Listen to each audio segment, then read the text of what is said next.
Penumbra Overture is the first part in the Penumbra trilogy, and the first game the now legendary frictional games unleashed upon the world. Atmosphere. The game is a lonely, dark, and dusty adventure through old mines and abandoned underground complexes, with nothing but the mad survivor, Red, talking gibberish to you through the walkie-talkie.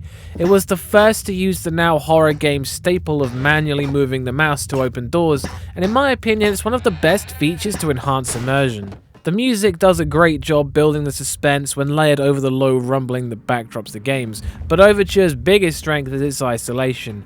You're trapped at the bottom of a mine that no one's used in years. Its eerie opening moments are where it's at its absolute strongest.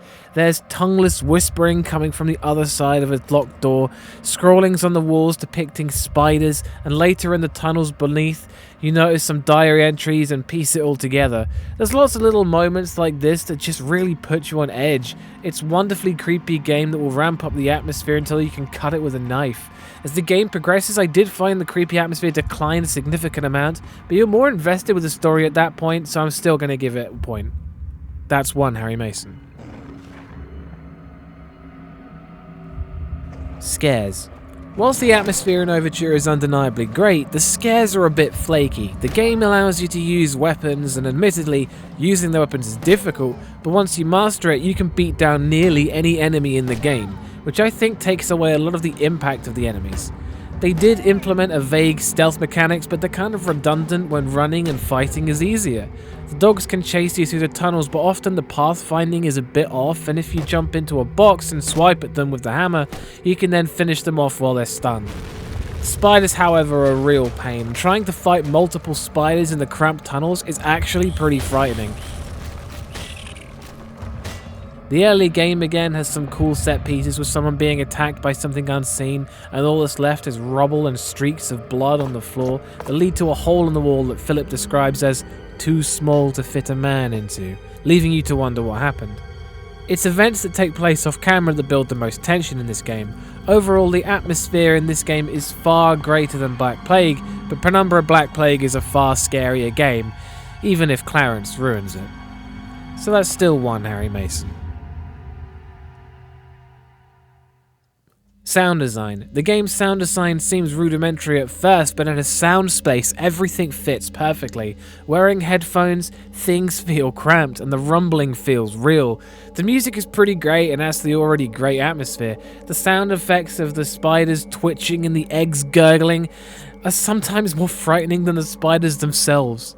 That's 2 Harry Masons. Gore. There's lots of disgusting and disturbing stuff, but not a lot of gore.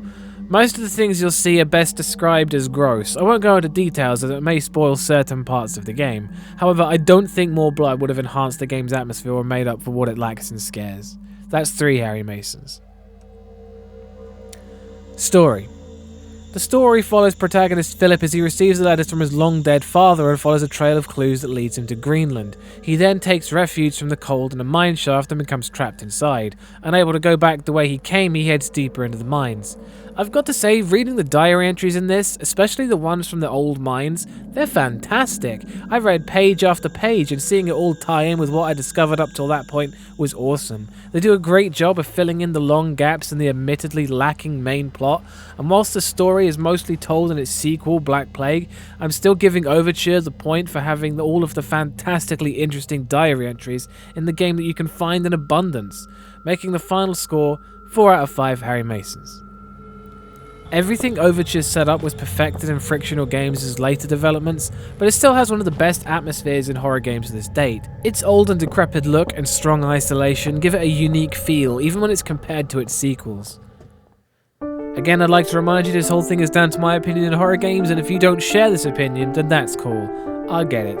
I'd like to point out whilst I did feel like I was really in those mines in Greenland, I did not scream like a banshee or run away from the computer, and I advise you don't either. There'll be more horror reviews in the pipeline, and thanks for watching. And always go check out Bumps in the Middle of the Night. Peace.